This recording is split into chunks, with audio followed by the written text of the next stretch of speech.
pada saat kita menggunakan Bootstrap untuk mendesain tampilan, ya, tampilan web, itu ada kondisi di mana kita mendesain jendela itu yang butuh interaksi dengan user. Ya, misalkan user nanti diminta menginputkan sesuatu atau memilih sesuatu, memilih nilai, ya, dan seterusnya dan seterusnya.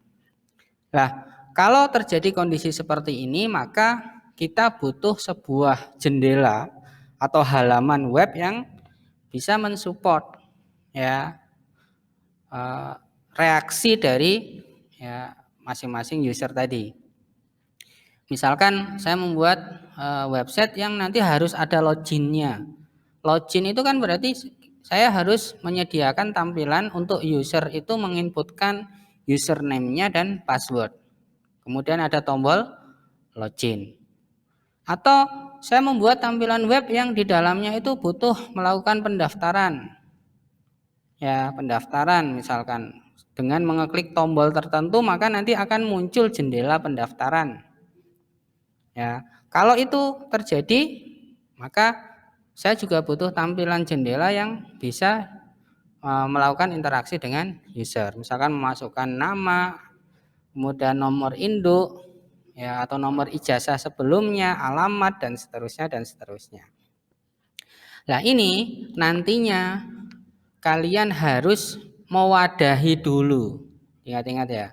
Kalau Anda butuh membuat tampilan untuk berinteraksi dengan user, agar apapun yang dimasukkan oleh user itu nanti bisa kita simpan secara bersamaan, misalkan seperti ini. Ya, nanti saya masukkan email, misalkan ya. Kemudian passwordnya apa? Bebas ya, misalkan kan di sini passwordnya apa. Kemudian saya nekan tombol submit, atau ini dicentang dulu, nekan tombol submit, dan data ini nanti bisa dicek secara bersamaan. Maka data ini sebenarnya berada dalam sebuah wadah. Nah, wadahnya ini yang disebut dengan form. Kenapa kalau tidak diwadahi, Pak? Kalau tidak diwadahi ya mereka akan jalan sendiri-sendiri dan tidak bisa dikirimkan. Karena form ini sifatnya seperti apa? Seperti kendaraan yang punya bak, ya. Dan baknya ini nanti bisa diisi dengan sesuatu, muatan gitu misalkan ya. Saat kendaraannya ini berjalan maka semua muatannya akan terbawa. Dan pada saat sampai tujuan, muatannya bisa diturunkan juga secara bersamaan. Jadi konsep form itu seperti itu. Dasarannya adalah apa? Dasarannya saya pengen membuat sebuah tampilan jendela web yang di dalam jendela itu nanti ada interaksi dengan user. Bisa mengetikkan sesuatu, bisa memilih sesuatu, dan seterusnya. Kemudian, apapun yang saya ketikkan, apapun yang saya pilih di situ, tidak ingin hilang. Biar tidak hilang bagaimana? Biar tidak hilang maka harus disimpan ke dalam database misalkan. Nah, proses untuk membawa nilai dari tampilan web seperti ini menuju ke database berarti dia butuh kendaraan, butuh wadah, ya, agar tidak tercecer. Nah, wadah itulah yang disebut dengan form atau formulir. Ya. Nah, saat kalian butuh membuat sebuah formulir, maka proses pertama yang harus Anda lakukan adalah memanggil tag namanya form. Seperti ini. Ya. Jadi inilah wadah dari tampilan-tampilan yang nanti saya gunakan untuk interaksi dengan user. Ada tag namanya form ditutup dengan /form. Kemudian di dalam tag form awal ini ada apa? Ada atribut-atribut atau properties. Properties yang pertama yang akan kita kenalkan namanya action. Apa maksudnya action ini, Pak? Action ini adalah halaman yang nanti akan dituju. Misalkan mobil tadi ya, membawa angkutan dari sini itu mau dibawa kemana? Oh, mau dibawa ke gudang. Gudangnya ada di mana? Misalkan gudangnya ada di Surabaya. Maka action ini itu adalah alamat gudang di Surabaya itu di mana. Biasanya action ini akan diisi dengan nama halaman PHP. Misalkan saya membuat di sini adalah formulir, misalkan ya, formulir login gitu ya, form login. Saya buat dengan H4 ya, login user, misalkan seperti ini ya, login user. Kemudian actionnya ini akan membawa ke login.php. Pak, apakah tidak bisa action ini diarahkan ke halaman HTML? Ya, standarnya action ini mengarah ke halaman-halaman aktif. Ya, HTML itu halaman pasif. Halaman yang tidak bisa diisi dengan skrip-skrip logika. Karena halaman yang didatangi oleh action ini adalah halaman yang harus bisa menerima kiriman, kemudian melakukan pengolahan lebih lanjut. Maka itu butuh halaman-halaman aktif. Contohnya adalah halaman-halaman yang mempunyai ekstensi PHP, bisa, ekstensi ASP, bisa. Ya, sekarang ini yang paling umum adalah ekstensinya PHP. Berarti nanti kalau saya sudah ngisi di dalam form ini ada username, ada password, berikutnya saya klik tombol submit atau tombol login, maka data yang saya isikan akan dikirimkan ke halaman ini. Jadi halaman ini harus ada, ya wajib ada. Kalau tidak ada, maka tidak akan bisa muncul. Dan ini nyambung dengan materi Anda dengan Pak Endro, yaitu tentang PHP. Bagaimana membuat sebuah halaman PHP. Ya, contohnya misalnya saya buatkan login di sini, halaman login, berarti saya buat login.php. Ya, posisinya seperti ini. Lah, kalau halaman login ini ternyata disimpan dalam sebuah folder bagaimana? Ya sama seperti memanggil gambar kemarin. Saya harus memanggil dulu nama foldernya, kemudian baru nama halamannya. Kebetulan saya ada di halaman formulir.html. Sedangkan yang saya tuju itu login.php. Letaknya di mana? Sejajar. Ini formulir, ini login, sejajar. Maka langsung saya ketikkan saja. Ini yang harus Anda pahami dulu. Kemudian yang berikutnya, dia punya atribut yang disebut dengan metode yang penting. Metode ini nilainya antara post, ada metode namanya post, ada metode namanya get, ada metode namanya put, ada metode namanya patch, ada metode namanya delete. Nah, untuk mengirimkan data, nanti yang dipakai adalah antara post atau get. Ya, bedanya apa? Anda catat, kalau post datanya itu dikirim tapi tidak diperlihatkan. Jadi data yang diisikan di dalam form itu apa? Dikirimkan ke sini tetapi tidak diperlihatkan. Jadi akan lebih aman. Sedangkan kalau Anda menggunakan metode get, datanya juga akan dikirimkan tetapi diperlihatkan isinya. Nah, metode get ini sama seperti apa? Sama seperti kita mengklik sebuah link. Ya, contoh ini saya buat contoh. Saya buat link. Link itu menggunakan tag angkor, ya, tag angkor.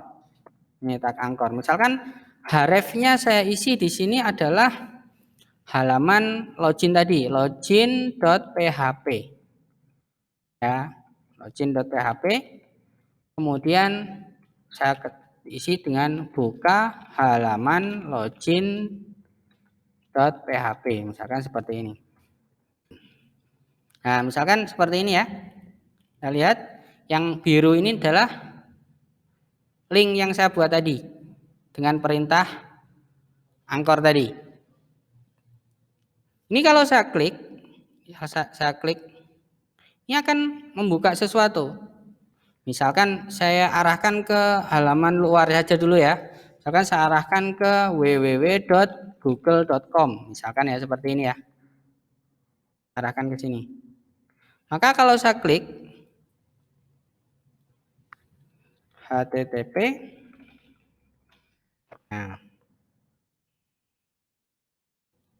nah dia akan membuka Google, ya kan?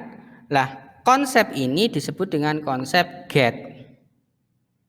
Nah sekarang saya akan membuka halaman tertentu ya. Misalkan saya buka halaman login tadi, berarti ada di dalam dirinya sendiri ya, ada di dalam project ini sendiri ya. Berarti gimana? Kalau saya back, saya refresh, berarti kalau saya klik ini, dia akan membuka halaman login kan? Di sini. Halaman loginnya. Atau karena ini halaman PHP, Anda sudah belajar dengan Pak Endro, maka butuh apa? Butuh SAM-nya nyala, ya kan? SAM-nya nyala ini. Agar apa?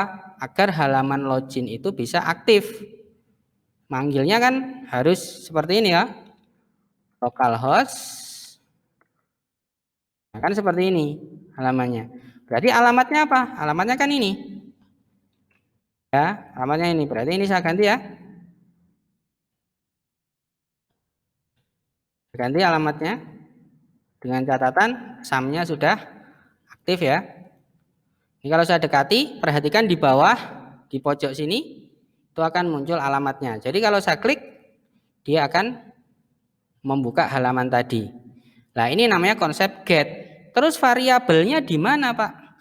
Variabelnya itu pada saat Anda memberikan tanda tanya di sini. Anda mengirimkan variabel apa? Misalkan saya mengirimkan variabel nm user, isinya adalah Aris dan password isinya 1 2 3. Lihat. Ini namanya metode get. Dan ini sering Anda lihat kalau Anda buka link-link website. Contohnya misalkan Anda membaca komik gitu. Baca komik ya, anime atau apa itu, kalau Anda pindah halaman komiknya, itu biasanya di belakang link atasnya itu akan muncul nomor halamannya. Ini namanya metode get. Jadi nilai variabelnya akan diperlihatkan, maksudnya gitu. Bisa refresh, Anda dekati dengan mouse, lihat di posisi bawah, pojok kiri bawah, itu linknya akan dilengkapkan dengan variabel-variabel. Dan kalau saya klik seperti ini, dia akan terlihat di sini. Ya, dia akan terlihat apa saja yang dikirimkan. Nah, itu cara mengirimkannya seperti ini. Setelah alamatnya, Anda kasih tanda tanya, kemudian nama variabel sama dengan nilainya. Dan itu berarti variabel kedua, ketiga, keempat itu tidak tanda tanya lagi ya, tapi dan nama variabelnya apa sama dengan nilainya terus. Nah, terus menangkapnya bagaimana? Yang bisa nangkap ya PHP. Ya. Misalkan ditangkap dengan username itu dengan metode get. Karena ini metodenya get. Apa nama variabelnya? Variabelnya nm user. Ya, nm user. Kemudian password ini ditangkap dengan metode get juga. Namanya adalah pass. Samakan dengan ini ya. Pass. Nah, kemudian baru di echo. Ya, saya kasih enter 1 kali. Kemudian saya echo, apa ekonya? Ekonya adalah username disambung dengan spasi disambung dengan PWD. Ya, ini untuk membuktikan apakah pengiriman variabelnya itu berhasil dilakukan atau tidak. Lihat ya, nilainya ini adalah Aris terkirim, nilainya ini adalah 1, 2, 3 juga terkirim. Tetapi ini namanya metodenya itu adalah get. Efeknya apa? Proses pengirimannya terlihat. Itu salah satunya bisa menggunakan link. Ya, demikian juga nanti dengan form. Kalau Anda gunakan metode get, secara otomatis di atas sini itu akan disusun. Variabelnya apa, nilainya apa, variabelnya apa, nilainya apa, variabelnya apa, nilainya apa. Seperti itu.